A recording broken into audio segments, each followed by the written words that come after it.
Hello everyone, welcome back to my new another video. তো আগের দিনের ভিডিওতে তোমরা দেখেছো যে আমি ভেতর থেকে একটা মারুন কালারের চন্দ্রমল্লিকার ডাল ভেঙে নিই। তো তারপর একটা কাকু এসে আমাদের বলে যে বাইরে বেরিয়ে আসতে, ভেতরে থেকে নাকি ভিডিও করা যাবে না। তো আমরা সেই মতো বাইরে বেরিয়ে চলে আসি। আর এই ফুলটার কথা তোমাদের কার কার মনে আছে আমাকে কমেন্টে জানাও তো। তো তারপর এখানে আমি এই যে হলুদ রঙের চন্দ্রমল্লিকাটা দেখছো, এটাও আমার খুব পছন্দ হয়। তো আমি ডালটা ভাঙতে এতটাই মগ্ন ছিলাম যে ক্যামেরা করছি তো ভিডিওটা আসছে কিনা আমি সেটার দিকে আমার কোনো নজর ছিল না। যাই হোক, এখানে দুটো ডাল আমি ভেঙে নিই, একটা বান্ধবীর একটা আমার, তারপর সেটাকে বান্ধবীর পকেটে ট্রান্সফার করে দিই।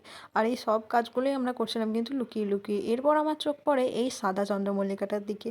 এখানটা দাঁড়িয়ে আমরা অনেকক্ষণ কিন্তু চেষ্টা করছিলাম একটা ডাল নেওয়ার, বাট বুঝতে পারছিলাম না কোন ডালটা নেবো, যেহেতু সব ডালেই কিন্তু কুড়ি ছিল।